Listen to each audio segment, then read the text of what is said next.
Why? Why? Why do I have to put my shoes on? Why do I need to eat broccoli?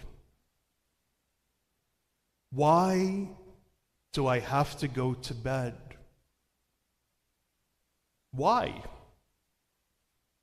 From our earliest years, it's a question that we've all asked. And then as we get older, the questions change. Why can't I stay out later? Why do I have to wear a helmet when I'm riding my bike? Why can't I have more screen time?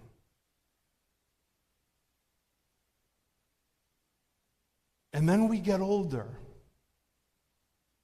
and the questions change a bit, but we still ask the whys. Why is life unfair? Why do bad things happen to good people? Why am I not as happy as I once was? Why do people hurt one another? Why does life go by so quickly? Why is a very important word. We use it to ask for a reason. We ask it to understand. We ask it to challenge, to explore. Knowing why matters. What is your why? The why of your life. We hear that question, don't we, so often especially at this time of year, in commencement speeches and motivational speeches and podcasts. What is the why of your life? We read about it in leadership books and management articles and personal development courses.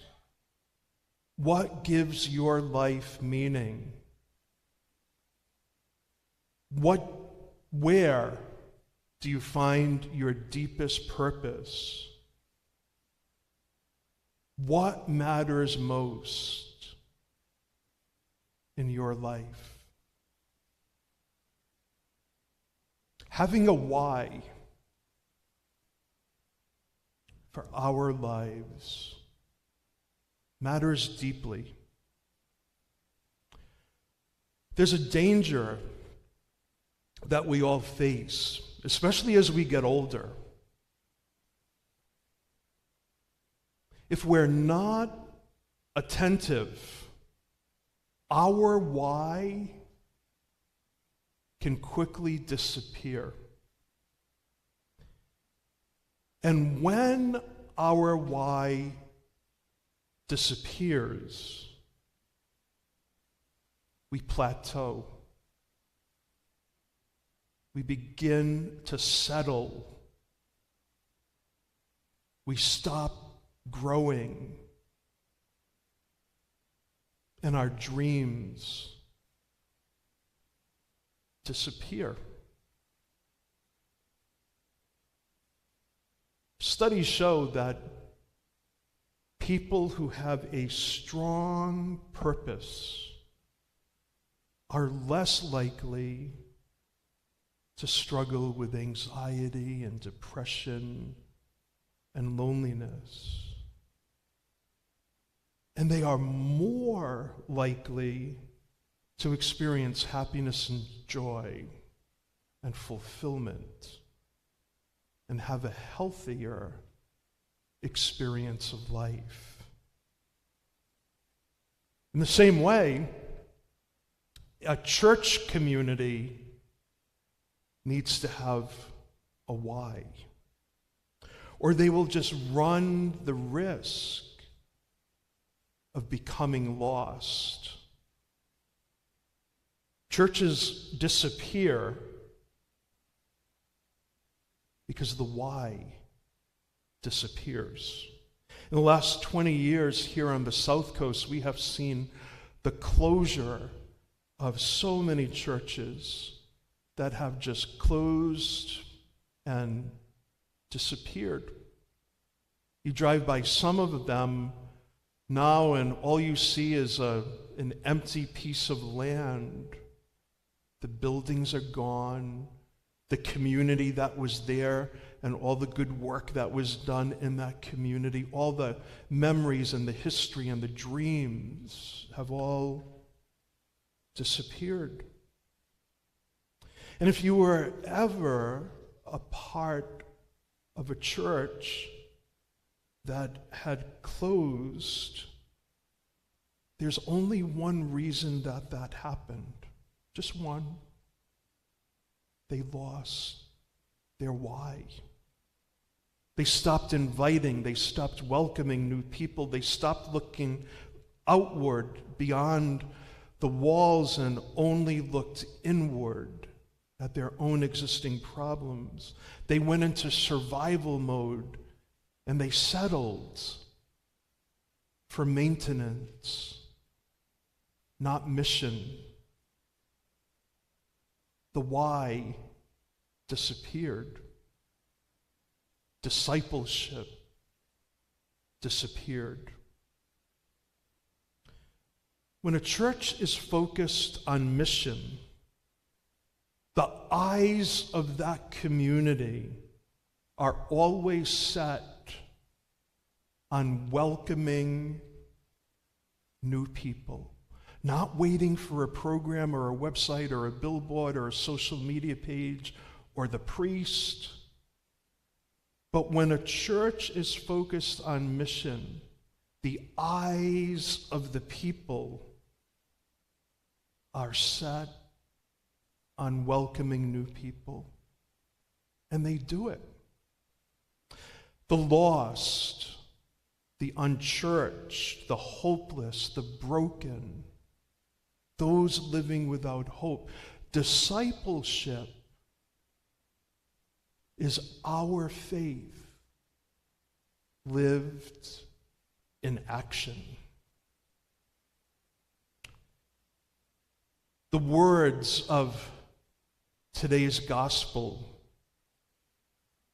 the words of Jesus in that gospel reading, should awaken something within each of us. If it didn't, I can read it again. But the words of this gospel should have poked at our heart with that message of Jesus speaking to each one of us. Several weeks ago, I went with my daughter to buy a new car. And now they have these amazing digital screens right on the desk, and you sign all of the paperwork electronically, no more paper. And as I sat down, the words right across the top of this multicolored, glowing, digital screen that she had these big words, terms and conditions. And then with a beaming smile and a very enthusiastic persona, the lady who did the finance work said, Are you ready? Are you ready? Almost jumped. And then we started. Sign here, initial here, sign here, initial here, 3 in a row. Oh, you missed one. We have to go back. And then the page flipped back. And then I began to realize that I was signing stuff that I had no clue, right, to anything that I was signing. Every single signature came with paragraphs of microprint, even on a digital screen. Good thing I have a good eye doctor. I could have seen all that print. And then, at 55 years old, I can ask these questions, right? I said to the woman, hey, does anybody ever read this stuff? Thank God she was nice. I said, what would you do, seriously, what would you do if I sat here for the next 2.5 hours and read and reread this whole thing paragraph by paragraph and asked you multiple questions so that I could fully understand it and digest it all? I mean, really, does anybody ever do that? I asked her. And then jokingly, I said, can we go through this line by line? And I have to admit, she did make the generous offer to stay with me if I wanted to do that, as long as I needed. But what did I do? I just kept signing away without reading it. Today's gospel reading is kind of like that. Discipleship is like that. Imagine for a moment that you're with Jesus and he's sitting behind that desk and he's laying everything out for you on this big digital desktop display. And he says to you, just don't skim this. Don't sign or initial without knowing what you're signing up for. If you want to be my disciple, my follower, here it is. You need to know what you're signing. If you want to be a member of my church, here are the terms and conditions. Read them closely. Know your mission. Know what you're getting into. Know what this is all about. Just don't sign away.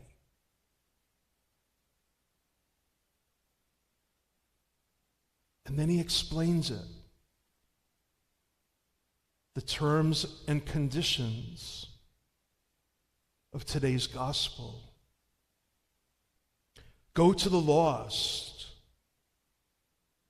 Proclaim good news. Cure the sick. Raise the dead. Cleanse the lepers. Cast out demons. True discipleship, he tells you, is focused on the disconnected and the lost, helping people to find connection, love, welcome, and support. And this is the job, he says, that all of my followers do. They just don't sit in pews, but they go out and they live out their faith and they help other people to explore their own personal relationship with God. And then he says to you, there are so many hungry and broken people out there.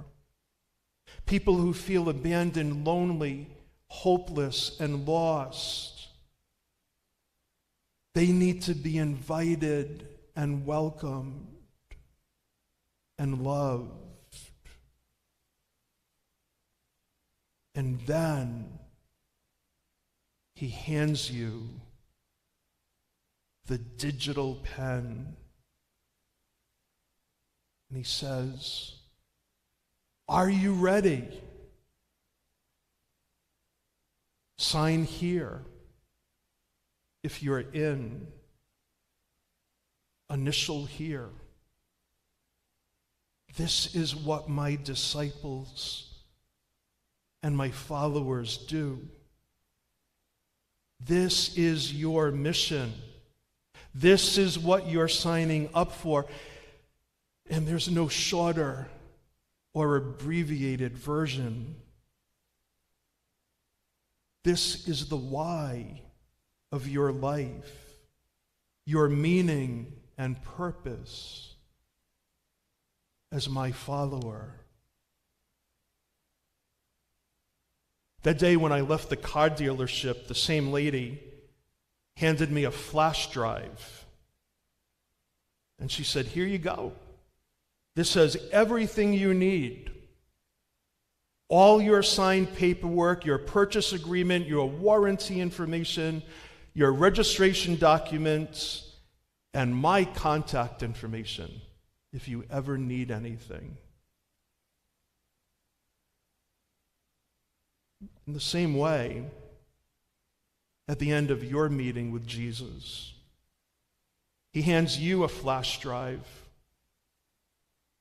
and he says, "This is my gospel. This is my word.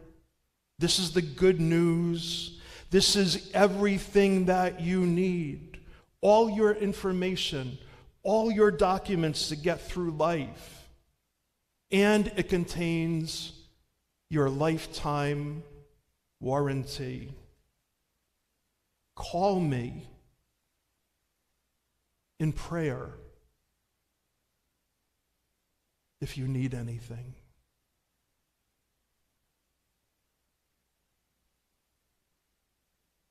My friends, every one of us, just by your presence here this morning,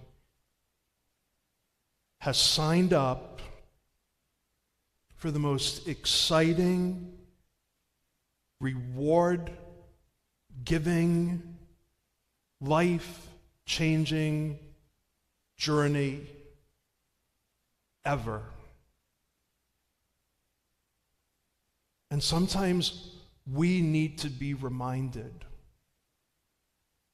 I need to be reminded of what it's all about. Your why as a Christian is to open doors to love, to open doors to everyone you meet, to open doors to the people that God puts right in front of you, one life at a time. Why? So that they will come to experience the love that God has for them. And if we are not bringing God's love to other people, who will?